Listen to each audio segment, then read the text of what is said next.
Sing a song full of the faith that the dark past has taught us. Sing a song full of the hope that the present has brought us. We sing the rising sun of our new day begun. Let us march on till victory is won.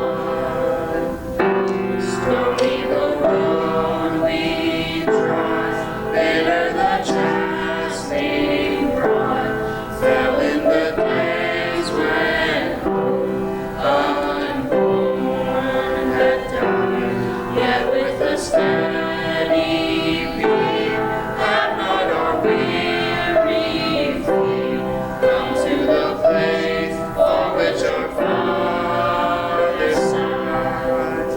We have come over a way that with tears has been watered. We have come treading our path through the blood of the slaughter. Out from the gloomy past, till now we stand at last, where the white gleam of our bright star is cast.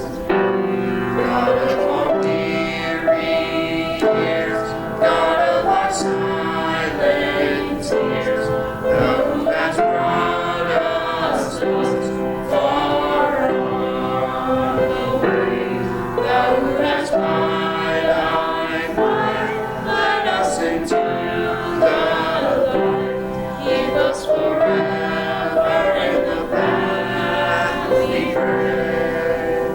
Cast our feet straight from the places, our God, where we met thee.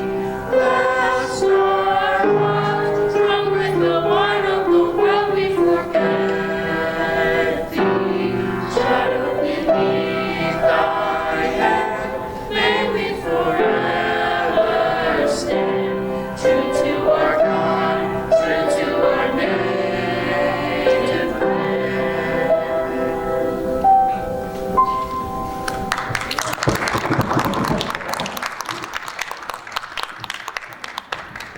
Thank you, that was lovely. I'd like to welcome everybody here today too. My name is Carlise McCuhan. I'm with the Johnstown branch of the NAACP. I also want to thank Greater Johnstown School District, Dr. Amy Arcurio, Crystal Hasselbauer, Dr. Rebecca Castiglione, all the administrators, technicians, and teachers that helped to make this possible, and to set up a live stream too, because I know that there were a number of people who couldn't make it in person that wanted to do it by live stream. I also want to acknowledge Alexis Fisher and her mother, Cheryl Fisher. They're the administrators of the Ron Fisher African American History Educational Fund. They helped to sponsor the afternoon presentation and to purchase books for some of the classes. Also, they're working with Chip Minnemeyer from the Tribune Democrat, and they sponsored an essay and poster contest. I also want to thank the other NAACP members, whether they're on the executive committee or part of the Black History Committee, for their help, especially Al Cashaw, who made the connection and suggested this.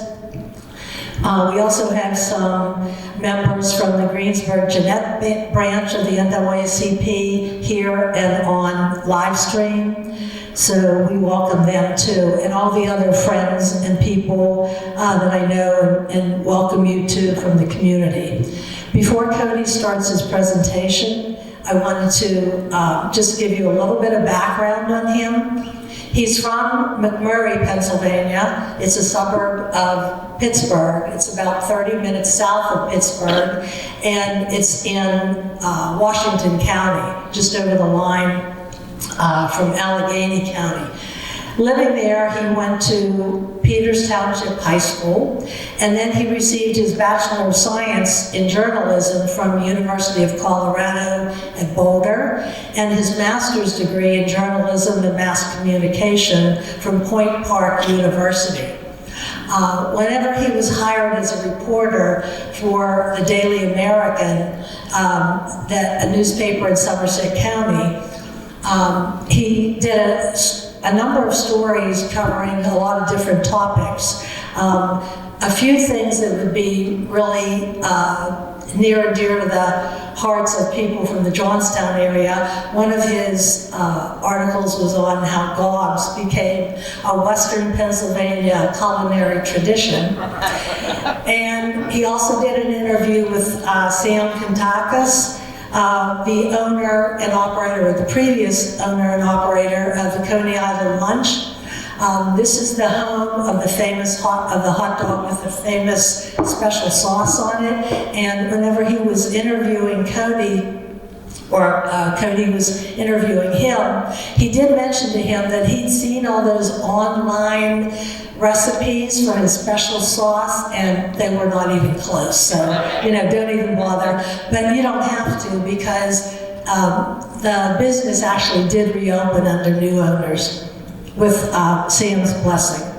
For a couple other articles I think might be really important, especially for those people that might try to rewrite history. He interviewed Lester Edelstein, a Jewish soldier from Nanny-Glo, who helped to liberate concentration camps during World War II, and Peter Stoner from Berlin, Pennsylvania, down in Somerset County, who was a freedom rider in the 1960s. He did some articles on the economy, how Johnstown was trying to reinvent itself after the mills started to close down, and he interviewed some of the Somerset County farmers that were hit by the trade wars during the Trump administration. Do my little Marco Rubio thing. Okay, he also did some articles about how Pittsburgh started to enter fine dining with opening up of so many good restaurants in the area, and also one about how Pennsylvania went from being one of the least distillery-friendly states to one of the most welcoming ones. His awards, he's recognized by Pennsylvania News Media Association, the Pennsylvania Associated Press Media Editors Organization. In 2018, he won a Golden Quill from the Press Club of Western Pennsylvania, and also a Ray Sprinkle Memorial Award for America the Unprotected. It was an expose of how OSHA stopped working during the coronavirus pandemic. His work has appeared in the Pittsburgh Quarterly, the Pittsburgh Post-Gazette, Table Magazine, Mount Lebanon Magazine, and on liquor.com. Okay, now getting down to the book that you're here to hear about. When Cody was a reporter for the Somerset Daily American, he found himself back in Johnstown at our local museum, known to us as Jaha, but people from out of town, Johnstown Area Heritage Association. He was talking to the president and CEO, Richard Burkett, and Richard mentioned this story about this incident that occurred in 1923 and the shooting of a policeman and the order that followed it. Well, Cody had relatives, or does have relatives, that had lived in the area for a long time, and they had never heard about this incident. So he started to do his research, and the first information came out in a series of newspaper articles, then into magazine articles, and then finally into this book form. So I want to mention too that in 2021, the book won a bronze award, medal for the IPPY Awards, that's the Independent Publisher Booksellers. And as part of the book, He mentions that the Tribune Democrat had a special section on Rosedale in the 1980s, but 40 years later now, that has kind of faded into the background. So we hope that with the publication of this book, that won't happen again. And I want to mention that after the presentation, if there'll be time for a few questions and a book signing, and Cody did bring some extra books along with him if you're interested in purchasing one. And whether you've read the book or not, just started to read it, just sit back, relax, and enjoy the presentation. Cody McDevitt.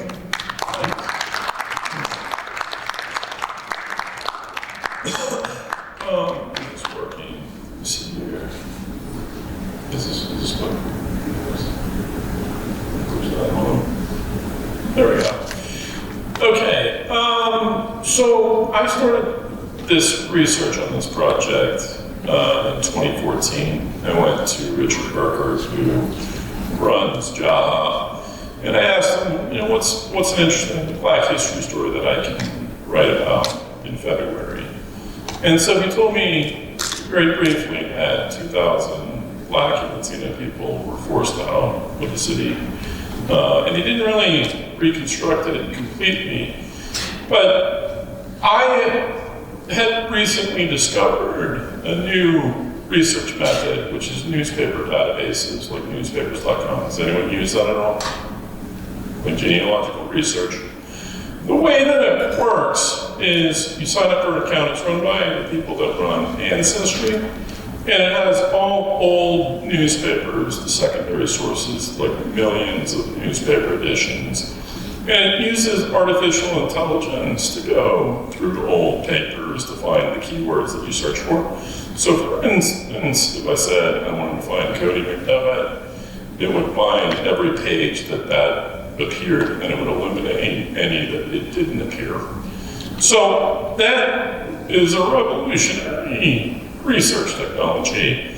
And the more I looked into it in this database, I found out it was a national scandal, and that it was decried even in Mexico. So that started the process. And I started a newspaper article in the Daily American, and then I wrote another one for Pittsburgh Quarterly, and then it eventually turned into a book. So I'm going to discuss some of the basic aspects that you need to know to understand what happened. Between 1890 and 1940, it was known as the nadir, which is the low point of racial equality. One person was lynched every 4 days in America during this period. In the North and the West, there were things called sundown towns. And I did a presentation in a Quaker church in, it was around Everett, PA. And what these sundown towns would be a sign that said a racial epithet, the N word. And then it would say, don't let the sun set down on your head past sundown. This has been documented within 2 books that you should check out on the national scale. One is Elliot Jaspin, Buried in Bitter Waters, The Hidden History of Racial Cleansing in America. The other is James Lowen, Sundown Towns. This wasn't an isolated incident. It's not that unique because it happened everywhere. In Pennsylvania, Lowen estimated that this happened in about 400 communities. And what he's encouraged local historians and journalists to do is exactly what I did, which is reconstruct these things so that national historians have a resource to consult. So between 1917, well, starting in 1916 and 1917, there was a huge demographic shift of Black people going from being from the South, heading up north to work in the mills and the mines. They were recruited by people, black people usually, that worked for the executives of these steel mills. And so they would send, and then as people came, they would send letters back south saying that it was much better here than it was in the south. As this population grows in Johnstown to about 2,000 to 3,000 people, there's a tendency to criminalize the newcomers. So this headline here says, "Wave of crime seems to be sweeping the city. Negro is under arrest." And the subheadline is, "Rosedale Mexican is improved." So these two groups, between that period, were vilified, demonized, and then people, it seemed like their race was being blamed for that crime. And this bred distrust among the white community and the longtime residents of Johnstown. At the time, in the 1920s, there was also a resurgence of Klan membership. What the Klan did during this period is they localized every appeal they made, every recruiting appeal, to the intolerances that existed within that community. So, if anti-black racism was the one that prevailed, they focused on that. If it was anti-Jewish, they would focus on anti-Semitism. My ancestors were Irish Catholic, and they didn't like Catholics or Irish people either. As this strategy was done throughout the country, there was a massive membership drive. And this is coupled with the newspaper coverage, and so it's a hostile area.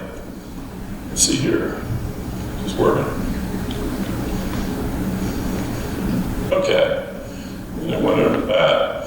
So in 1923, a black man killed 4 policemen in a shootout.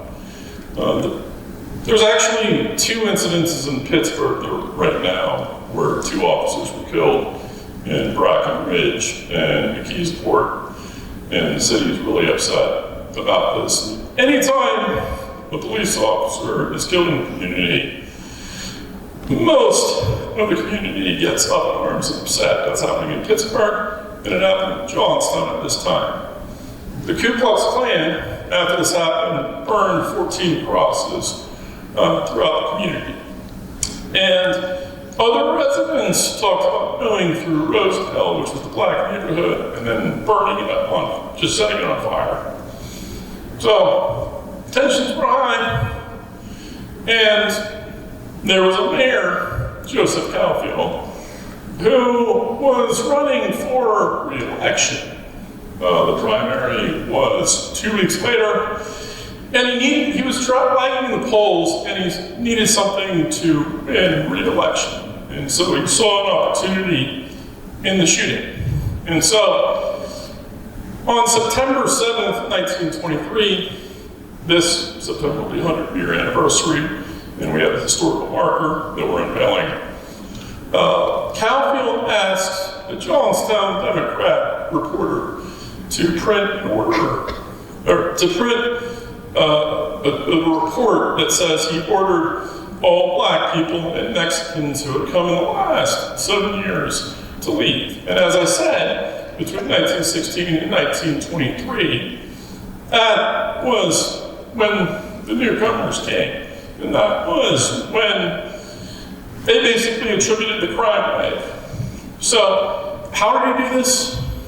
He actually, this is an interesting, if there's any lawyers in the audience, mayors actually had the same powers as the magistrates back then. So they could actually fine and send people to jail. So there's an important lesson of the separation of powers within the book. So he would threaten them with imprisonment, and I found evidence that he had a private police force going through microfilm, and I suspect that he used his police force to coerce people to death. Okay, this is a picture of Rosedale. And actually, we last week, Ron Shelby, and some of you know him, he's put an editorial in the Johnstown Democrat and then tracked down some photos from 1910 that I hadn't ever seen before. So we're trying to track down more photographs for his house, where he told me they're trying to build a museum here. And so the more that people that we can find who moved on, the more things, artifacts we would have to build a museum or exhibit for it. So, as this happens, and this is an important emphasis for me, because I don't want everyone to read this story and think it's about just black victimhood. There's actually resistance here, and that's the emphasis of this year for a lot of black historical groups is resistance. And black people in Johnstown bought guns too. They had them snuck into them and from merchants that would do it behind alleys and everything like that. But at the time, there was a newspaper in Pittsburgh, the Pittsburgh Courier, which was the most influential publication in the black community across the country. The other publication was the Chicago Defender. Both of those set the agenda within the black community. So as news of this order, this unprecedented order at the time, reached the Pittsburgh Courier, they swung into action. They started putting editorials, they started reporting on the situation, and then changed public opinion. The man who ran it was Robert Mann, and he was a truly remarkable person. He was one of less than 700 black people to graduate college between 1823 and 1909. Also at the time, white lawyers wouldn't represent black defendants in Pittsburgh or elsewhere. And so he made a fortune representing those clients, and he got paid for it. And so as he accumulated wealth, he bought a newspaper. And he built it into the most influential one by hiring all the black writers in Pittsburgh who couldn't get jobs at the white newspapers, but they were the best writers in their community. Okay, at the time, everyone understands the importance of the church within the black community. But at the time, newspapers, black newspapers, were equally as important as the church in setting the agenda and effecting change.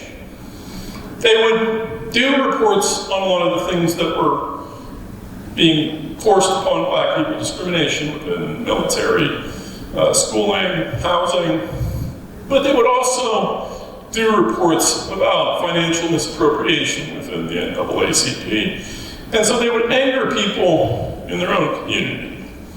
And that's the nature of journalism, is you're not necessarily trying to help people along. You're playing a watchdog role. As these black newspapers grew, they also focused on positive aspects of the black community. So I told you how white newspapers treated black people.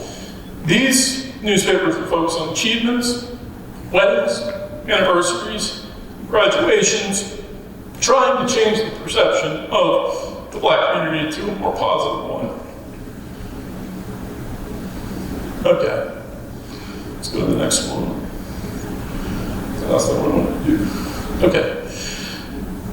And as these newspapers were reporting this, the white newspapers started following suit. And so Johnstown gets this terrible reputation. Public perception of it outside of the city is terrible. Newspapers in the South used it as propaganda for why black people should stay put in the South. They wanted them to stay in the sharecropper arrangements because they were cheap labor. And the Southern economy depended on them. And as they were leaving, they were facing labor shortages. So any opportunity they had to make the North look bad, they would. And they highlighted what happened in Johnstown as one reason why they should stay put.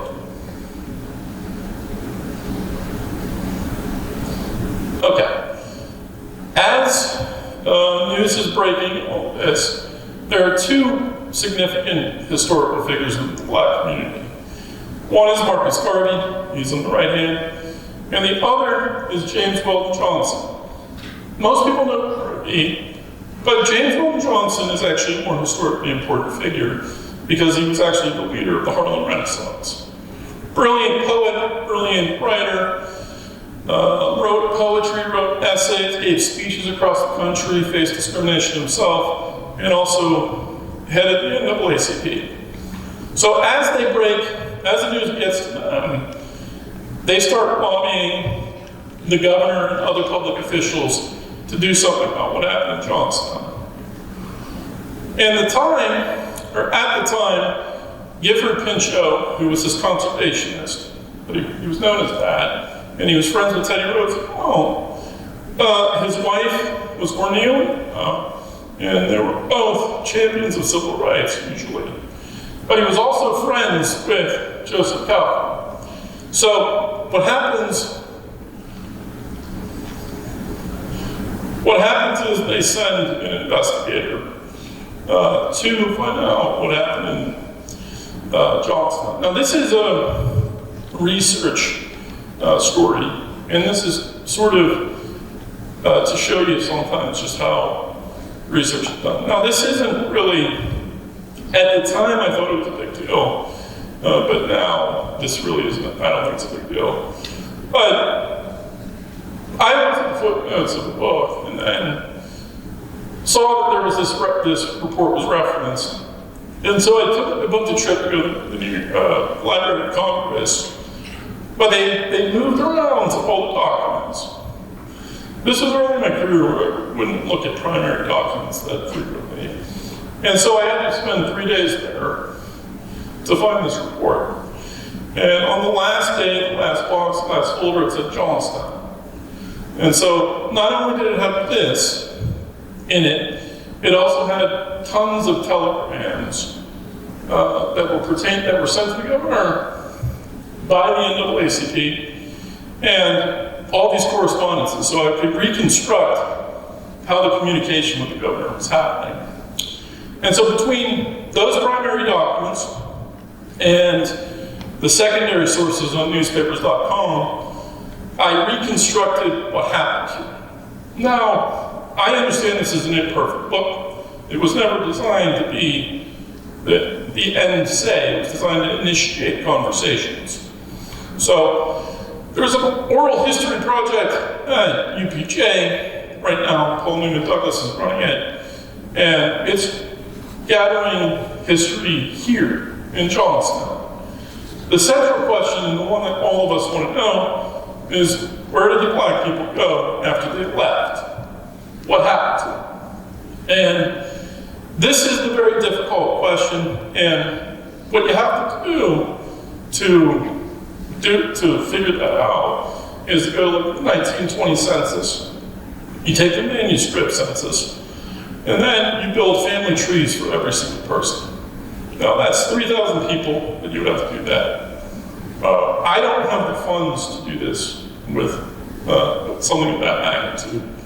But we're hoping to involve other genealogical and historical groups and students to help flesh out the final part of the story, which is what happened to these people. After the state investigates what happens, there's basically a report that indicates, that kind of clears Cal for any wrongdoing.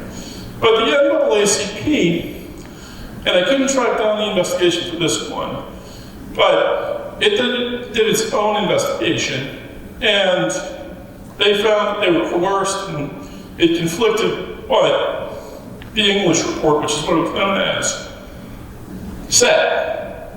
They had the ability to impeach him, to remove him from office, but they chose not to. Aftermath. 4 years later, Calfield ran for re-election.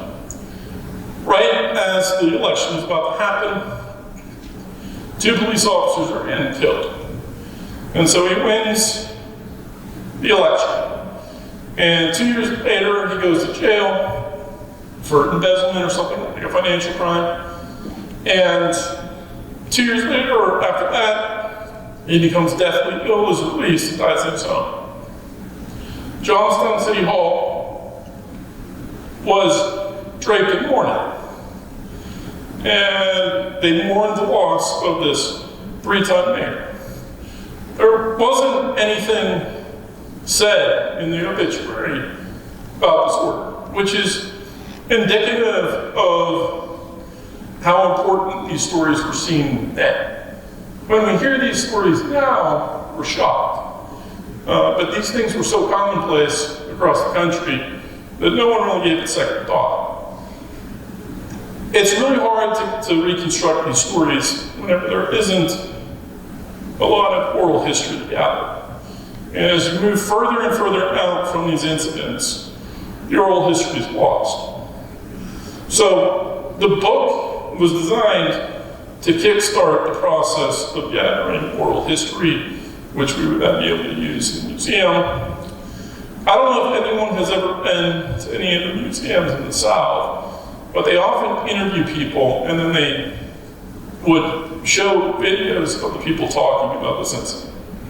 So that's the next phase. We need funding and we need as much attention as we can get for it. And this is the 100-year anniversary, so talk about it as much as we can. Okay. We can skip that.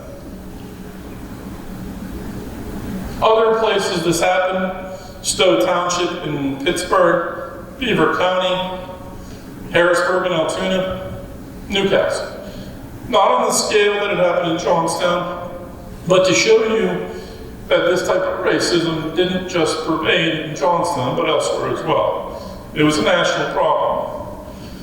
It's important for me to say that Johnstown, this isn't a story about Johnstown's more racist than any other place, because it was a national problem.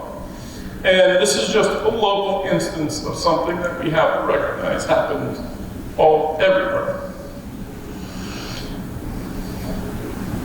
Okay. All right, and I told you about methods of research and also what we hope to do in the future. That's outside putting out. That's my favorite jacket, but and I wore sunglasses because of my Ray-Bans. But any questions at all?